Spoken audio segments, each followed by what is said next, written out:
రెండు ఆంధ్ర ప్రాంత కాలేజీలే. నిన్నటి మొన్న తీసేసిరు నారాయణ కాలేజీలో 200 మందిని. సంవత్సరం మధ్యలో తీసేస్తే ఆ టీచర్లకు ఉద్యోగాలు ఎక్కడ వస్తాయి? తీసేసేది ఉంటే ఇయర్ ముంగట తీసేయాలి. మిడిల్ ఆఫ్ ద ఇయర్ తీస్తే వాళ్ళ పరిస్థితి ఏంటిది? మరి ఇన్ని అన్యాయాలు చేస్తుంటే ఎందుకు మాట్లాడదు మీ ప్రభుత్వం? తెలంగాణ ప్రజలు నేను రిక్వెస్ట్ చేస్తా ఉన్నా. ఇలా ప్రభుత్వం ఏమో కంప్లీట్గా ఆంధ్ర వాళ్ళ చేతుల్లో ఆంధ్ర ఏజెంట్గా ఉన్నటువంటి ముఖ్యమంత్రితోని నడుస్తున్నది. మరి ప్రశ్నించాల్సినటువంటి బీఆర్ఎస్ పార్టీ ఎప్పుడన్నా మాట్లాడిందా అండి ఈ అంశాల మీద? ఆ ఒరిస్సా అమ్మాయి చనిపోతే ఒక్క మాట కూడా ఇంతవరకు బీఆర్ఎస్ నుంచి ఏ ఒక్కరు కూడా మాట్లాడలేదు. ఎందుకోసం? ఏం లాలూచి ఉంది? లండన్ లాలూచి. ఇది ఫ్రెష్గా నిన్నగాక మొన్న జరిగింది లండన్లో మీటింగు. దాని ప్రభావం ఏమో అని నేను అనుకుంటున్నా. దాని గురించి కూడా చెప్తా మీకు. నారాయణ చైతన్య కాలేజీలు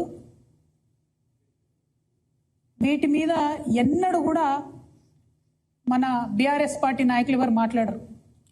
నేను ఇదివరకే చెప్పిన మీకు, గుంటనక్క గారు పాలు అమ్ముకుంటారు నారాయణ చైతన్య కాలేజీలకు కాబట్టి ఒక్క మాట మాట్లాడరని. వ్యాపార సంబంధాలు ఉన్నారు కాబట్టి మాట్లాడరు. కేటీఆర్ గారికి ఉన్న ఆంధ్ర ఫ్రెండ్స్, వాళ్ళకున్న పర్మిషన్ల సంగతి మీకు తెలిసి నేను చెప్పే అవసరం లేదు. అందుకని వారు మాట్లాడరు. అంటే బీఆర్ఎస్ పార్టీ మొత్తం కూడా మౌన దీక్ష పట్టి కూర్చున్నది. మీ అందరికీ తెలుసు నా దగ్గర విస్పష్టమైన ఆధారాలు లేకపోతే నేను మాట్లాడనని. ఇవాళ నేను సూటిగా ప్రశ్నిస్తున్నా ముఖ్యమంత్రి గారిని. మీకు గుంటనక్క గారికి, గుంపు మేస్త్రికి పోతే మీరు అర్జెంటుగా quit pro quo case file చేయాలి హరీష్ రావు గారి మీద. ఎందుకోసం చెప్తున్నా? నారాయణ చైతన్య 2 కాలేజీలలో, దాంతోపాటు ఆయన మంత్రిగా ఉన్నప్పుడు, ఆయన ఆరోగ్య శాఖ మంత్రిగా ఉండే, KIMS, Yashoda, Apollo, Basavatarakam, Omega, Aurobindo, doctor Reddy's, Virinchi, Kamineni, MRF, ఈ అన్ని హాస్పిటల్స్లో కూడా హాస్పిటల్ కాదు, కామినేని, విరించి, బసవతారకం, ఒమేగా, అపోలో, యశోద, ఇవన్నీ హాస్పిటల్స్. ఈ అన్ని హాస్పిటల్స్ వాళ్ళ సొంత పాల కంపెనీలో మిల్చి వెబ్సైట్లో పెట్టింది. నేనేమో కథలు చెప్తలేను. అంటే ఒక ఆరోగ్య శాఖ మంత్రిగా పనిచేసేటటువంటి వ్యక్తి వారి సొంత కుటుంబ సభ్యులు, వారి సతీమణి నడిపేటటువంటి కంపెనీ ద్వారా ఈ అన్ని కంపెనీలకు, ఈ అన్ని హాస్పిటళ్లకు పాల సప్లై చేస్తున్నారండి. అంటే చిన్న సన్న కాదు. తెలంగాణ ప్రజలకు నేను లెక్కలతో సహా చెప్తున్నా. ఈ హాస్పిటల్స్కు కోట్ల రూపాయల పాలను సప్లై చేసిరు. నారాయణ చైతన్య ఆంధ్ర సంస్థలకు, నారాయణ కాలేజీకి రోజుకు 2000 లీటర్ల పాలు, నెలకు 5 కోట్ల రూపాయల పాలు, చైతన్యకు 5 కోట్ల రూపాయల పాలు వెరసి 2018లో హరీష్ రావు గారి కంపెనీకి 8 సంవత్సరాలు నికరంగా లెక్క తీసుకున్నా కూడా ఇప్పటి వరకు 960 కోట్ల రూపాయల పాలను కేవలం నారాయణ చైతన్యకు మాత్రమే హరీష్ రావు గారు సప్లై చేశారు. 960 crores 8 yearsలో.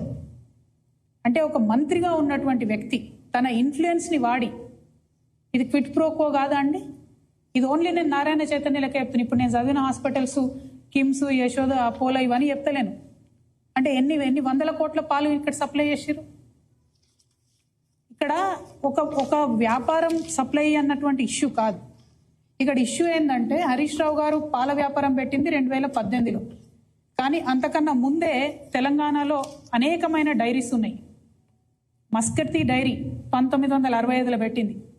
కరీంనగర్ డైరీ 1971లో పెట్టింది. జెర్సీ డైరీ 1986లో పెట్టింది. ముల్కనూర్ ఉమెన్స్ కోఆపరేటివ్ డైరీ 2002లో పెట్టింది. సుజలా డైరీ 2002లో పెట్టింది. వైష్ణవి డైరీ 2004లో పెట్టింది. మదర్ డైరీ ఇది ప్రజలు నడుపుకునేది. Hayat Nagar, Nalgonda, Rangareddy milk union. ఇది కాకుండా గవర్నమెంట్ డైరీ విజయ డైరీ ఉన్నది. మరి వీళ్ళకి ఎవ్వరికీ వ్యాపారం రావద్దట. ఏం విజయ డైరీకి 1000 కోట్ల వ్యాపారం వస్తే నష్టమా? పాడి రైతులకే లాభం జరుగుతుంది కదా. నేను ముఖ్యమంత్రి గారిని విస్పష్టంగా డిమాండ్ చేస్తున్నా, మీకు హరీష్ రావు గారితో, గుంటనక్కతో ఏం లాలూచి లేకపోతే, లండన్లో ఏం అగ్రిమెంట్ జరగకపోతే తక్షణమే జీవో రిలీజ్ చేయండి. ఎనీ స్కూల్, ఎనీ హాస్పిటల్, స్కూల్లో 500 పై చిలుకుంటే జీవో ఇవ్వండి, విజయ డైరీ పాల్గొనాలని చెప్పండి. ప్రభుత్వం భూమి ఇవ్వలేదండి యశోద హాస్పిటల్కి. అంటే హరీష్ రావు గారు హెల్త్ మినిస్టర్గా ఉన్నప్పుడు యశోదకు భూమి ఇస్తారు, అదే యశోద నుండి ఆయన కంపెనీకి పాల ఆర్డర్ తీసుకుంటారు. మరి ఇది క్విట్ ప్రోకో కాదా? దీని మీద ఏం ఎంక్వైరీ జరగదా? చేయాలని చెప్పి నేను ప్రభుత్వాన్ని డిమాండ్ చేస్తున్నాను. ఇదంతా ఎందుకు ఇంతసేపు చెప్తున్నా నేను అంటే, బీఆర్ఎస్ పార్టీ కంప్లీట్గా కాంప్రమైజ్ అయిపోయింది.